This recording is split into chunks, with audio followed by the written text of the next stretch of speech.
తెలంగాణలో ఉద్యోగాలకు ప్రిపేర్ అవుతున్నారా?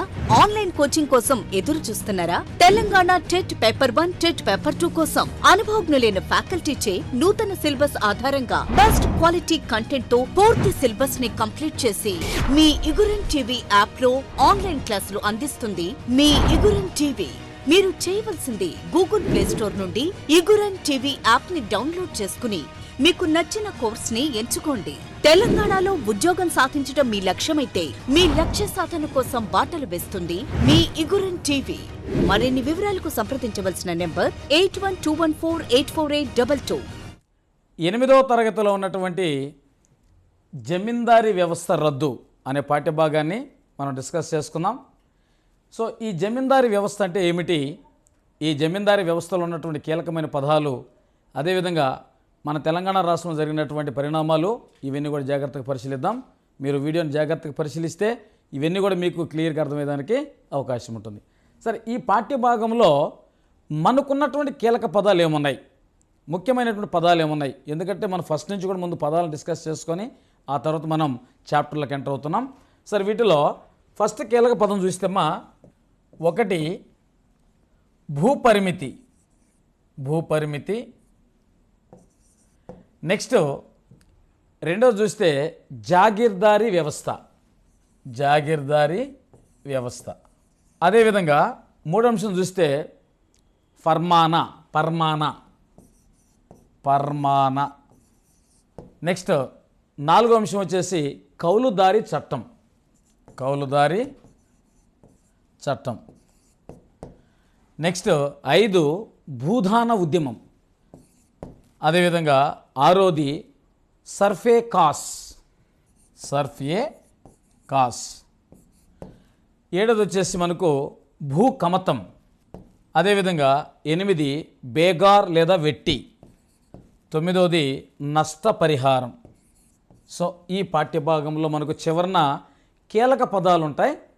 ముందు ఆ కీలక పదాలను మనం డిస్కస్ చేసుకొని తర్వాత మన చాప్టర్లోకి ఎంటర్ అవుదాం. సో ఆ కీలక పదాల్లో ఇవన్నీ కూడా మనకు కనిపిస్తాయి. సరే, వీటిలో మనకు ఫస్ట్ మనకు చూస్తే భూపరిమితి అంటే ఒక వ్యక్తి ఎంత భూమిని కలిగి ఉండాలో తెలియచేసేదాన్ని భూపరిమితి అంటాం మనం. ఎందుకంటే చట్టాల ప్రకారము, భూపరిమితి చట్టం ప్రకారము ఒక వ్యక్తికి ఎంత భూమి ఉండాలి, దాన్ని మనం ఫ్యామిలీ కుడ్ హోల్డ్ అంటాం. మనం ఫ్యామిలీ కుడ్ హోల్డ్ అంటే అతను జీవించడానికి కావలసినటువంటి భూమి ఎంత ఉండాలి అని తెలియచేసేదాన్ని మనము భూపరిమితి అని అంటున్నాం. ఇది భూపరిమితి చట్టంలో మనకు స్పష్టంగా తెలియచేశారు. ఇప్పుడు ఫర్ ఎగ్జాంపుల్ మాగాణి భూమి అనుకోండి, అంటే ఇరిగేషన్ ల్యాండ్ అనుకోండి, 10 నుంచి 27 ఎకరాల వరకు పరిమితి ఉండాలి. ఆ పైన భూమిని ప్రభుత్వం స్వాధీనం చేసుకుంటుంది. అదేవిధంగా అన్ఇరిగేటెడ్ ల్యాండ్ అంటాం మనం, అంటే మెట్ట భూమి అంటాం. ఇది 35 నుంచి 54 ఎకరాల వరకు ఉండాలి. 35-54 ఎకరాలు. కాబట్టి దీన్ని మనం పరిమితి అంటాం, మనం భూపరిమితి.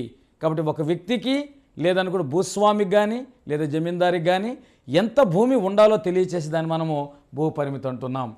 అదేవిధంగా జాగీర్దారీ వ్యవస్థ అంటున్నాం మనం. జాగా అంటే భూమి. ఈ భూమి అంటే చిన్న చిన్న మక్తాలు కానీ సంస్థానాలు కానీ వీటి మీద ఆధిపత్యం కలిగి ఉన్న దాన్ని మనము జాగీర్దారీ వ్యవస్థ అంటున్నాం. కాబట్టి భూమి మీద ఆధిపత్యం కలిగి ఉన్నటువంటి మన రాష్ట్రంలో ఉన్నటువంటి విధానమే అది జాగీర్దారీ వ్యవస్థ అంటున్నాం. జాగా అంటే భూమి. అటువంటి భూమి ఎవరి ఆధీనంలో ఉందో తెలియచేసి దాన్ని జాగీర్దారీ వ్యవస్థ అంటాం. ఈ వ్యవస్థ కోసము 1949 ఆగస్టు 15న జాగీర్దారీ వ్యవస్థ చట్టాన్ని తీసుకురావడం జరిగింది. ఇప్పుడు అదిమా 1949 ఆగస్టు 15వ తేదీన జాగీర్దారీ రద్దు చట్టాన్ని తీసుకొచ్చారు. రైట్. అదేవిధంగా పర్మానా అని అంటున్నాం మనం. పర్మానా నిజాం పరిపాలించే కాలంలో ఆయన వెట్టి చాకిరి కోసము మరియు తన సొంత భూములైనటువంటి సర్ఫే కాస్ భూములు అంటాం మనం, ఈ రెండింటిని రద్దు చేయడానికి ఒక శాసనాన్ని ఆదేశిస్తాడు. ఒక శాసనాన్ని రూపొందించి ఆదేశిస్తాడు. సో ఈ విధంగా రూపొందించి ఆదేశించినటువంటి ఆ శాసనాన్నే మనం ఏమంటాం అంటే పర్మానగా చెప్తాం. అంటే ఒక జీవో. పర్మాన్ అంటే ఒక శాసనము. కాబట్టి నిజాం పరిపాలన కాలంలో ఆయన జారీ చేసినటువంటి ఒక చట్టాన్ని మనము లేదా జీవోని ఫర్మాన్ అంటున్నాం. బాగా గుర్తుపెట్టుకోండి. ఓకే, అదేవిధంగా కౌలుదారీ చట్టం అంటాం మనం. కౌలుదారీ చట్టము అంటే భూమి లేనటువంటి వాళ్ళు ఏం చేస్తారు, భూస్వాముల దగ్గర భూమిని కౌలుకు తీసుకొని సాగు చేస్తూ ఉంటారు. ఇక్కడ కౌలుకు తీసుకొని సాగు చేస్తున్నంత కాలము వాళ్ళ శిస్తు చెల్లిస్తుంటారు, కానీ వాళ్ళకి ఎటువంటి రక్షణ ఉండేది కాదు. కాబట్టి అటువంటి రక్షణ కోసము కౌలుదారీ చట్టాన్ని ప్రవేశపెట్టడం జరిగింది. బాగా గుర్తుపెట్టుకోండి, కౌలుదారీ చట్టాన్ని మనకు ప్రవేశపెట్టారు. ఓకే, 1950లో హైదరాబాద్ కౌలుదారీ చట్టాన్ని ఏర్పాటు చేశారు. ఇప్పుడంటే మరి 1950లో హైదరాబాద్ కౌలుదారీ చట్టం అంటాం. కౌలుదారీ చట్టము బాగా గుర్తుపెట్టుకోండి, హైదరాబాద్ కౌలుదారీ చట్టం. ఓకే, కాబట్టి కౌలుదారులకు రక్షణ కల్పించడానికి ఏర్పాటు చేసిన చట్టాన్నే కౌలుదారీ చట్టంగా చెప్పుకునేదానికి అవకాశం ఉంటుంది. అదేవిధంగా భూదాన ఉద్యమం అంటాం మనం. అంటే భూమి లేని వారికి భూమిని దానంగా ఇచ్చే ఒక కార్యక్రమాన్ని భూదాన ఉద్యమం అంటాము. భూమి లేనటువంటి వారు ఎవరైతే ఉంటారో వాళ్ళకి ఉచితంగా భూమిని ఇచ్చి వారి యొక్క జీవన ప్రమాణాలను పెంచడానికి ఏర్పాటు చేసిన కార్యక్రమమే భూదాన ఉద్యమం. ఈ భూదాన ఉద్యమాన్ని 1951 ఏప్రిల్ 18వ తారీఖున ప్రారంభించిన వ్యక్తి ఆచార్య వినోబా భావే. బాగా గుర్తుపెట్టుకోండి. ఓకే, అదేవిధంగా సర్ఫే కాస్ అంటాం మనం. ఇవి సర్ఫే కాస్ భూములు, ఇవి సర్ఫే కాస్ భూములు. ఓకేనా. సో సర్ఫే కాస్ భూములు అంటే చూడమ్మా, నిజాం సొంత ఖర్చుల కోసం ఉద్దేశించినటువంటి భూమి. నిజాం సొంత ఖర్చుల కోసము ఉద్దేశించిన భూమిని మనము సర్ఫే కాస్ భూమి అంటున్నాం. బాగా గుర్తుపెట్టుకోండి, నిజాం సొంత ఖర్చుల కోసము ఉద్దేశించినటువంటి భూమిని సర్ఫే ఖాస్. కాబట్టి ఇవి తన సొంత ఆస్తిగా భావించే వాళ్ళు ఇటువంటి భూములను కూడా రద్దు చేయడం జరిగింది. బాగా గుర్తుపెట్టుకోండి. అదేవిధంగా భూకమతం అంటున్నాం. భూకమతము దేని మనం భూకమతం అంటున్నాం? ఒక వ్యవసాయదారుడు సాగు చేసే భూమి విస్తీర్ణాన్నే భూకమతం అంటాం. ఒక వ్యవసాయదారుడు సాగు చేసే భూమి విస్తీర్ణాన్ని భూకమతంగా చెబుతాం. బాగా గుర్తుపెట్టుకోండి. సో ఈ భూకమతం కూడా మనకు కీలక పదంలో ఒక భాగం. అదేవిధంగా బేగారు లేదా వెట్టి అంటున్నాను. మామూలుగా వెట్టి చాకిరి వ్యవస్థ అంటాం. బేగారి వ్యవస్థ లేదా వెట్టి చాకిరి వ్యవస్థ అంటే వాళ్ళ చేత ఉచితంగా చేయించుకునే పని అన్నమాట. ఉచితంగా చేయించుకునే పని అంటే వాళ్ళు చేసిన దానికి ఎటువంటి ఒక ప్రతిఫలం చెల్లించకుండా వాళ్ళ చేత ఉచితంగా సేవలు చేయించుకుంటారు. అటువంటి దాన్ని మనము బేగార వ్యవస్థ అంటాము లేదా వెట్టి చాకరి వ్యవస్థ అంటున్నాం. బాగా గుర్తుపెట్టుకోండి. ఈ వెట్టి చాకరి నిర్మూలన చట్టాన్ని కూడా 1927లో అమలు చేశారు, కానీ ఇది అమల్లోకి రాలా. ఆ తర్వాత 1948 తర్వాత తెలంగాణ సాయుధ పోరాట కాలంలో ఇది పూర్తిగా అంతమైందని చెప్పుకోవచ్చు మనం. అదేవిధంగా ఓకేనా, నష్టపరిహారము. అవునా, దేనికి నష్టపరిహారము? జమీందారులు తమ భూములను కోల్పోయినందుకు ప్రభుత్వం చెల్లించినటువంటి ఆ యొక్క ప్రతిఫలాన్ని నష్టపరిహారం అంటున్నాం. జమీందారీ వ్యవస్థ రద్దు విషయంలో ఓకేనా ఈ నష్టపరిహారాన్ని చెల్లించడం జరిగిందని గుర్తుపెట్టుకోండి. సో ఇవన్నీ మనకున్నటువంటి ముఖ్యమైనటువంటి కీలక పదాలు. ఓకే, సరే ఇక్కడ మనం పాఠ్యభాగంలోకి ఎంటర్ అవుతాం. పాఠ్యభాగంలో మనం పరిశీలించినట్లయితే ఈ జమీందారీ వ్యవస్థ రద్దు విషయంలో మనకున్నటువంటి కంటెంట్ ఏముందని చూస్తేమా, స్వాతంత్ర్యం వచ్చే నాటికి భారతదేశంలో గ్రామీణ వ్యవస్థలో ప్రధానమైనటువంటి సమస్యల్లో పేదరికం అనేది ఒక ప్రధానమైన సమస్య. అంటే స్వాతంత్రం వచ్చే నాటికి భారతదేశంలో ఉన్నటువంటి ప్రధానమైనటువంటి సమస్య పేదరిక సమస్య. ముఖ్యమైనటువంటి సవాళ్ళలో ఇది ఒక సమస్యగా చెప్పుకునేదానికి అవకాశం ఉంది. సో ఇక్కడ పేదరికం అనేది మనం చూస్తేమా, అంటే భారతదేశంలో సగానికంటే పైగా పేదవారు ఉన్నారు. సగానికంటే పైగా పేదవారు అంటే సుమారుగా 55% లేదా 18.6 కోట్ల మంది పేదరికంలో బాధపడుతున్నారు. వీరికి కనీస భూమి కానీ, అదేవిధంగా వాళ్ళ చదువు కానీ లేదా ఉపాధి కానీ లేదు. కనీస భూమి లేదు, అదేవిధంగా చదువు లేదు, మరియు ఎటువంటి ఉపాధి పనులు కూడా లేవు. అందువల్ల పేదరికంతో వాళ్ళు మగ్గిపోయారని చెప్పుకోవచ్చు మనం. స్వాతంత్రం వచ్చే నాటికి భారతదేశంలో ఉన్న ప్రధాన సమస్య ఇదే. ఇటువంటి పేదరికాన్ని రూపుమాపడానికి ఆయా ప్రభుత్వాలు ఆలోచించినటువంటి ప్రధానమైన అంశం ఏంటంటే భూమిని పంచాలని నిర్ణయించారు. అవునా, భూమిని పంచి వాళ్ళ ఉపాధిని పెంచినట్లయితే కొంతవరకు పేదరికం తగ్గుతుందనేది వాళ్ళ యొక్క ఆలోచన. సో దానిలో భాగంగా భారతదేశం మొత్తం మీద భూమిని పంచే కార్యక్రమాన్ని ఏర్పాటు చేశారు. సో దానినే మనము ఏమంటున్నాము అనంటే భూస్వామ్య వ్యవస్థ లేదా జమీన్ వ్యవస్థ రద్దు అని చెప్తున్నాం. అంటే ఈ పేదరికాన్ని రూపుమాపడానికి ప్రధానమైనటువంటి అంశాల్లో భూమిని ఖచ్చితంగా వాళ్ళకి పంచినట్లయితే వాళ్ళ జీవన ప్రమాణాలు పెరగడానికి అవకాశం ఉంటుందనే ఆలోచనతో ఈ విధమైనటువంటి నూతనమైన విధానాన్ని అమలు చేయడం జరిగింది.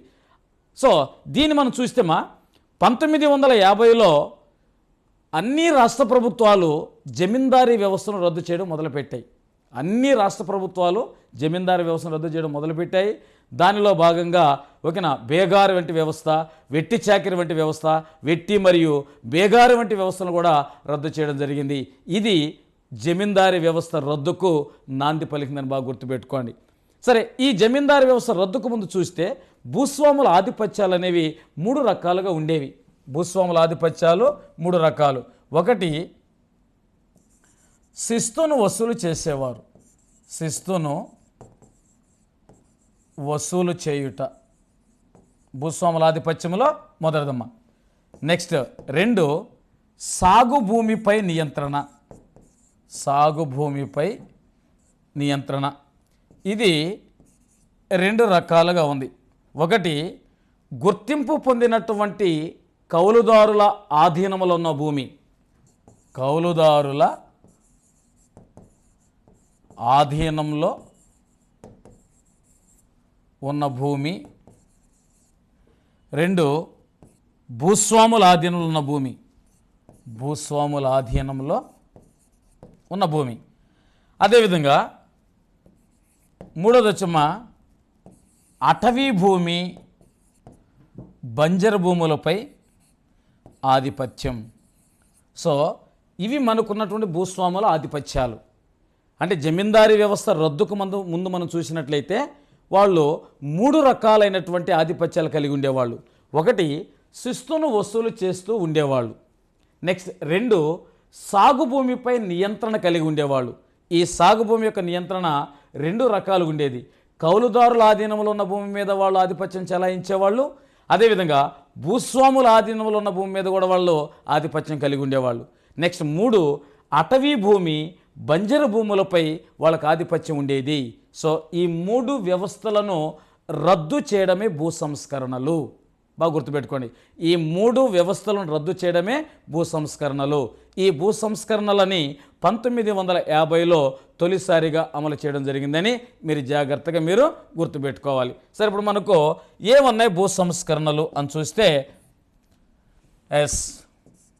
భూ సంస్కరణలు ఇవి 4 రకాలుగా ఉన్నాయి. ఒకటి, శిస్తు వసూలు చేయడాన్ని రద్దు చేశారు. భూస్వాములు శిస్తు వసూలు చేయటాన్ని రద్దు చేశాను.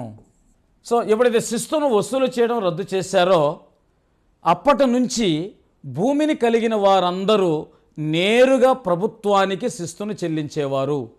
సో ఆదాయం కోల్పోయినటువంటి, అంటే ఇది వసూలు చేసేటప్పుడు వాళ్ళకి ఆదాయం వస్తుంది కాబట్టి ఆదాయం కోల్పోయినటువంటి జమీందారులకు 20 నుండి 30 రెట్లు నష్టపరిహారం చెల్లించాలని, 20 నుండి 30 రెట్లు నష్టపరిహారం చెల్లించాలని ప్రభుత్వం తెలియచేసింది. బాగా గుర్తుపెట్టుకోండి, శిస్తులు వసూలు చేయడాన్ని రద్దు చేశారు. సో అందువల్ల వారు ఆదాయం కోల్పోయారు. ఆదాయం కోల్పోయినటువంటి వాళ్ళకి ఎవరైతే ఉన్నారో వారికి నష్టపరిహారం చెల్లించాలి. ఎంత? 20 నుంచి 30 రెట్లు నష్టపరిహారం చెల్లించాలి అని బాగా గుర్తుపెట్టుకోండి. ఓకే, అదేవిధంగా 2, కౌలుదారులు అంటాం మనం. అంటే ఎవరి కౌలుదారులు అంటే మామూలు గుర్తింపు పొందిన కౌలుదారులు. సో గుర్తింపు పొందిన కౌలుదారుల ఆధీనంలో భూమి మీద వాళ్ళకి యాజమాన్య హక్కులు కల్పించారు. గుర్తింపు పొందినటువంటి కౌలుదారులు, గుర్తింపు పొందిన కౌలుదారుల ఆధీనములో ఉన్న భూమిపై యాజమాన్య హక్కులను కల్పించారు. ఓకేనా? సో గుర్తింపు పొందిన కౌలుదారులు ఎవరైతే ఉన్నారో వారికి వాళ్ళు సాగు చేస్తున్నటువంటి భూమి మీద యాజమాన్య హక్కులు కల్పించారు. సుమారుగా 2 నుండి 2.5 కోట్ల మంది కౌలుదారులకు యాజమాన్య హక్కులు లభించడం జరిగింది. వాళ్ళు చేస్తున్న భూమి మీద వాళ్ళకి హక్కు లభించింది అని గుర్తుపెట్టుకోండి. అదేవిధంగా మూడో అంశం చూస్తేమ్మా కూలీల ద్వారా కౌలుదారుల ద్వారా సాగు చేస్తున్న భూములను ఖుద్కాస్త్ భూములు అంటారు. ఖుద్కాస్త్ భూములు. ఓకే, కూలీల ద్వారా కానీ కౌలుదారుల ద్వారా కానీ సాగు చేస్తున్న భూములను ఖుద్కాస్త్ భూములు అంటారు. ఇవి జమీందారు భూములే. కూలీల ద్వారా సాగు చేస్తున్న భూములు లేదా కౌలుదారుల ద్వారా సాగు చేస్తున్న భూములు, ఈ రెండింటిని ఒక జమీందారు భూములుగా పరిగణించడానికి అవకాశం ఉంటుంది. వాటికి ఏమని పెట్టారు? ఖుద్కాస్త్ భూములు అంటారు. కాబట్టి ఎవరైతే ఈ భూములను సాగు చేస్తున్నారో వారికే ఆ భూములను అప్పగించాను. కాబట్టి ఇది కూడా భూ సంస్కరణలో ఒక జరిగినటువంటి ముఖ్య పరిణామం చెప్పుకోవచ్చు మనం. అదేవిధంగా నాలుగోది అటవీ భూములను బంజర్ భూములను స్వాధీనం చేసుకొనెను. అటవీ భూములను బంజర్ భూములను స్వాధీనం చేసుకొని వాటిని భూమి లేని వారికి పంచడం జరిగింది. కాబట్టి బాగా గుర్తుపెట్టుకోండి. సో భారతదేశంలో భూ సంస్కరణలలో 4 రకాలుగా మనకు కంటెంట్లో ఉన్నాయి. ఒకటి, శిస్తును వసూలు చేయడాన్ని రద్దు చేశాను. ఇచ్చే నష్టపరిహారం ఎంత? 20 నుంచి 30 రెట్లు. 2, గుర్తింపు పొందినటువంటి కౌలుదారుల ఆధీనంలో ఉన్నటువంటి భూమి ఉంది. ఆ భూమి మీద వాళ్ళకి యాజమాన్య హక్కులు కల్పించారు. సుమారుగా 2 నుంచి 2.5 కోట్ల మంది కౌలుదారులకు యాజమాన్య హక్కులు లభించాయి. అదేవిధంగా మూడవది, కూలీల ద్వారా కౌలుదారుల ద్వారా సాగు చేస్తున్నటువంటి భూములను ఖుద్కాస్త్ భూములు అంటున్నాం. ఎవరైతే సాగు చేస్తున్నారో వాటిని వారికే అప్పగించను.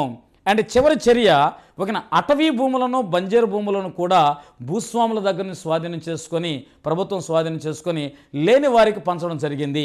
సో ఈ 4 కార్యక్రమాలనే మనము భూ సంస్కరణలు అంటున్నాం. ఇప్పుడు చూడమ్మా, అంటే ఏంటంటే జనరల్ మనం చూస్తే భూస్వాముల ఆధిపత్యాలేమో 3 రకాలు, భూ సంస్కరణలేమో 4 రకాలు.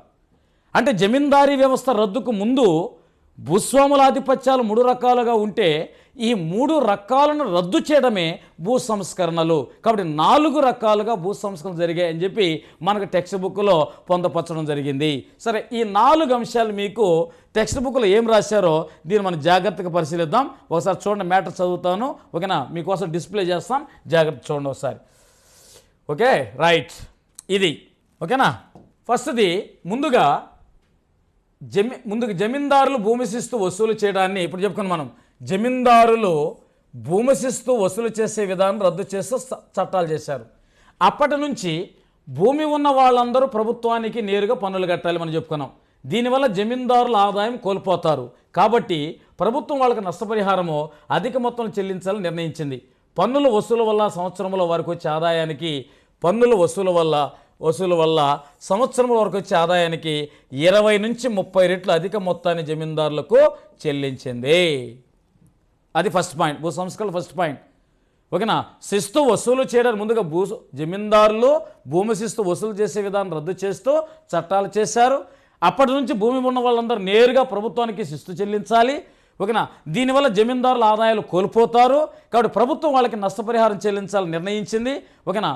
పన్నుల వసూళ్ళలో సంవత్సరంలో వరకు వచ్చే ఆదాయానికి 20 నుంచి 30 రెట్లు అధిక మొత్తం చెల్లించాలని, కాబట్టి శిస్తు వసూలు చేసే విధానాన్ని రద్దు చేయడానికి చట్టం చేశారు.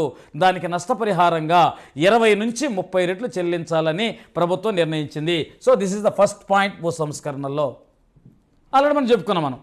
అండ్ రెండవది చూస్తే రెండో పాయింట్ చూస్తే, గుర్తింపు పొందిన కౌలుదారులు సాగు చేస్తున్న జమీందారీ భూమిని ప్రభుత్వం స్వాధీనం చేసుకుని కౌలుదారులను భూ యజమానులుగా ప్రకటించింది.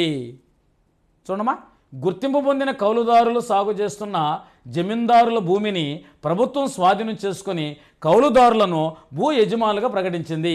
వీళ్ళు కూడా మధ్య దళారీ లేకుండా నేరుగా ప్రభుత్వానికి పన్నులు చెల్లించాలి.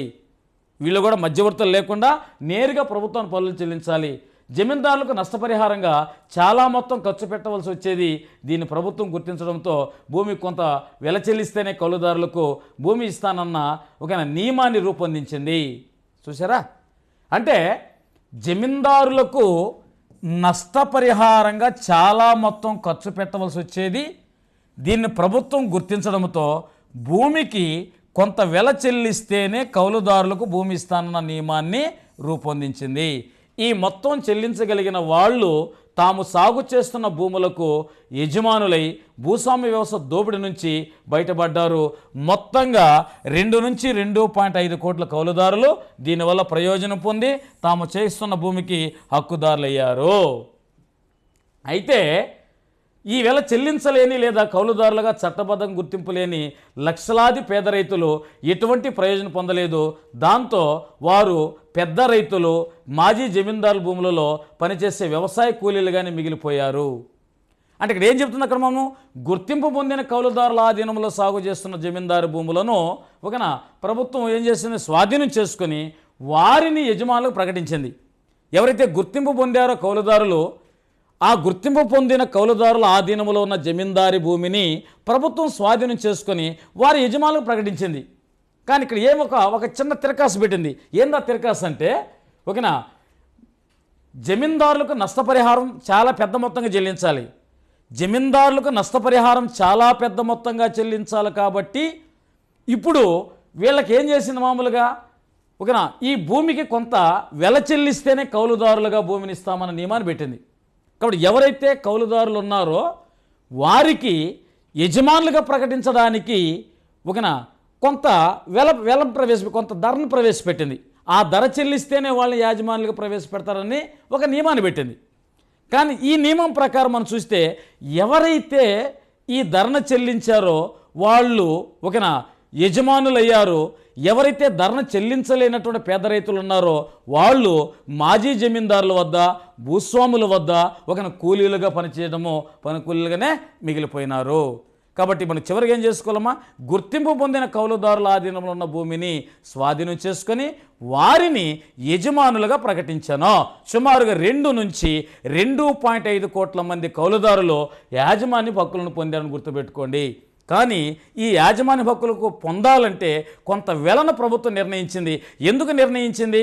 జమీందారులకు పెద్ద మొత్తంలో నష్టపరిహారం చెల్లించాలి కాబట్టి సో దాన్ని రాబట్టుకోవడానికి కొంత వెలను ప్రవేశపెట్టింది. కట్టిన వాళ్ళేమో యాజమాన్య హక్కులు పొందారు. దాన్ని కట్టుకోలేనటువంటి వాళ్ళు ఏం చేశారు, మామూలుగా పేద రైతులు కూలీలుగానే మిగిలిపోయినారు. ఇది 2వ పాయింట్.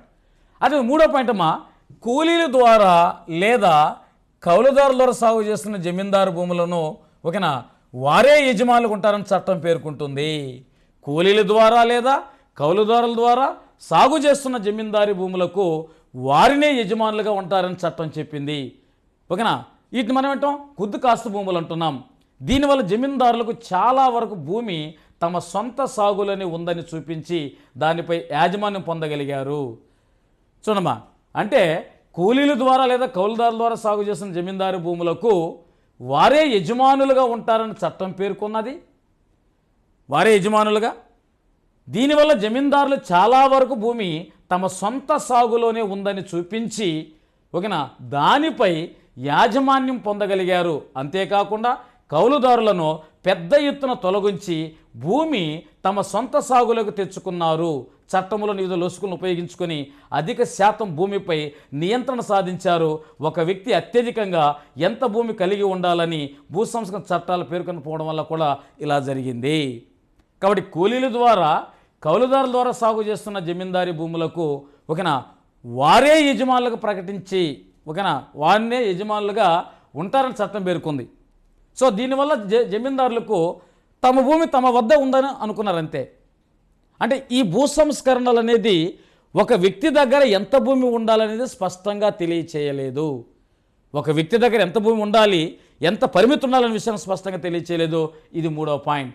అదేవిధంగా 4వ పాయింట్ అమ్మా, కొత్త చట్టాల ప్రకారము జమీందారుల ఆధీనంలో ఉన్న అటవీ బంజరు భూములను ప్రభుత్వం స్వాధీనం చేసుకుంది.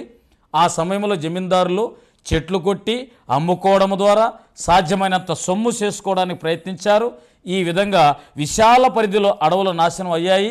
ఏది ఏమైనా పెద్ద ఎత్తున బంజరు భూములు ప్రభుత్వం చేతిలోకి వచ్చాయి. వీటిని అభివృద్ధి పరిచి పేద ప్రజలకు పంచిపెట్టే అవకాశం ప్రభుత్వం లభించింది. చూడమ్మ, కొత్త చట్టాల ద్వారా జమీందారుల ఆధీనంలో ఉన్నటువంటి అటవీ భూములను బంజరు భూములు ప్రభుత్వం స్వాధీనం చేసుకుంది. ఎప్పుడైతే స్వాధీనం చేసుకుందో ఆ సమయంలో జమీందారులు చెట్లు కొట్టి అమ్ముకోవడం ద్వారా సాధ్యమైనంత సొమ్ము చేసుకోవడానికి ప్రయత్నించారు. కాబట్టి ఈ విధంగా విశాలమైనటువంటి అడవులు నాశనం అయ్యాయి అని చెప్పి ఒక విమర్శ కూడా ఉంది. ఏది ఏమైనా అటవీ భూములను, బంజరు భూములను ప్రభుత్వం స్వాధీనం చేసుకొని వాటిని అభివృద్ధి చేసి పేద ప్రజలకు పంచాలనేది ప్రధానమైనటువంటి ఆలోచన. కాబట్టి ఇక్కడ మనకు 4 అంశాలు స్పష్టంగా అర్థమవుతున్నాయి. ఏందా 4 అంశాలు అంటే భూ సంస్కరణలో ఉండే అంశాలు 4. 1, జమీందారులు శిస్తు వసూలు చేయడాన్ని రద్దు చేసేశారు. కాబట్టి వాళ్ళకి నష్టపరిహారంగా 20 నుంచి 30 రెట్లు చెల్లించాలని ప్రభుత్వం నిర్ణయించింది. అయిపోయింది. ఫస్ట్ పాయింట్ అదే. అండ్ రెండవ పాయింట్ ఏంటంటే గుర్తింపు పొందినటువంటి కౌలుదారుల ఆధీనంలో ఉన్న భూమి మీద వారిని యాజమాన్య హక్కులు ప్రకటించారు వాళ్ళకి. ఆ విధంగా చట్టం వచ్చింది. ఓకేనా? వారిని భూ యజమానులకు ప్రకటించింది. కానీ భూ యజమానులుగా ప్రకటించాలంటే ఓకేనా ఆ భూమికి కొంత వెల చెల్లించాలి. వాళ్ళు వెల చెల్లిస్తేనే యజమానులకు ప్రకటించింది. అందుకని 2 నుంచి 2.5 కోట్ల మంది ఓకేనా కౌలుదారులు మాత్రమే భూ యాజమాన్య హక్కులు పొందారు. లక్షలాది మంది రైతులు, పేద రైతులు డబ్బులు చెల్లించుకోలేక వాళ్ళు కూలీలుగానే మిగిలిపోయినారు. This is the second point. And 3వ పాయింట్, కూలీల ద్వారా లేదా కౌలుదారుల ద్వారా సాగు చేస్తున్న జమీందారీ భూములను ఓకేనా ఎవరైతే జమీందారు భూములకు ఓకేనా వారినే యజమానులుగా ప్రకటించారు. కూలీల ద్వారా ఓకేనా కౌలుదారుల ద్వారా సాగు చేస్తున్న జమీందారీ భూములను కుద్దుకాస్తు భూములు అంటారు. వాటిని ఓకేనా వారికే అప్పగించారు. వారి యజమానులు ఉంటారని చట్టం పేర్కొంది. దీనివల్ల చాలా వరకు భూమి తమ సొంత సాగులో ఉందని చూపించే ఓకేనా దానిపై యాజమాన్యం పొందగలిగారు.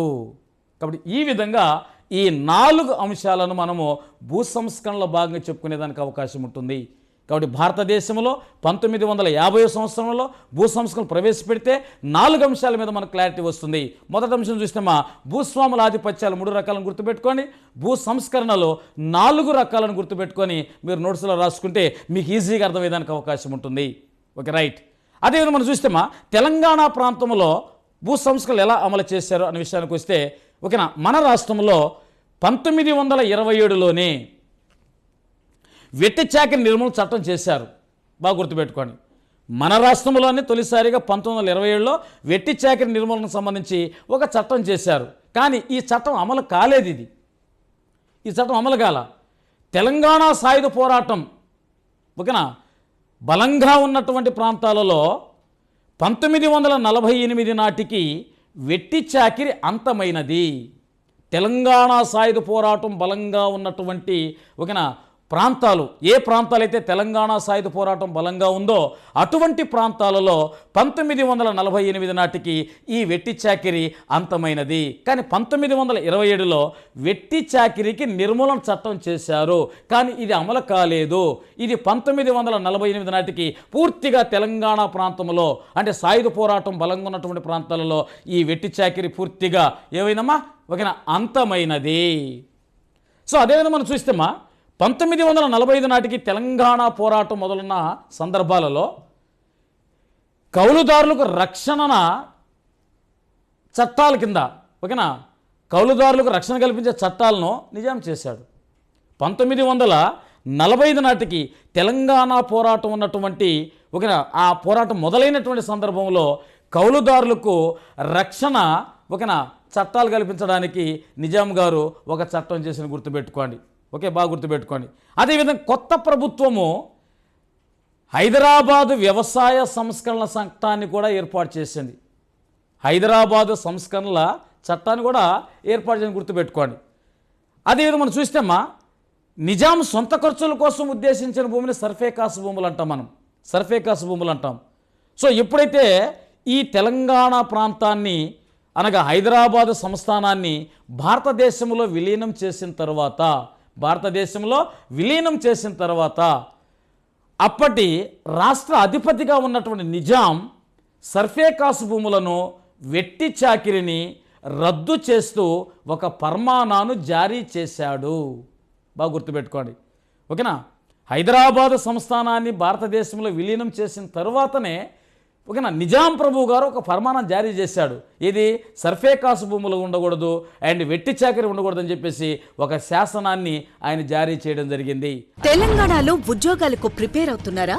ఆన్లైన్ కోచింగ్ కోసం ఎదురు చూస్తున్నారా? Telangana TET paper 1, TET paper 2 కోసం అనుభవజ్ఞులైన ఫ్యాకల్టీచే నూతన సిలబస్ ఆధారంగా బెస్ట్ క్వాలిటీ కంటెంట్ తో పూర్తి సిలబస్ ని కంప్లీట్ చేసి మీ ఇగురన్ టీవీ యాప్ లో ఆన్లైన్ క్లాసులు అందిస్తుంది మీ ఇగురన్ టీవీ. మీరు చేయవలసింది గూగుల్ ప్లే స్టోర్ నుండి ఇగురన్ టీవీ యాప్ ని డౌన్లోడ్ చేసుకుని మీకు నచ్చిన కోర్స్ ని ఎంచుకోండి.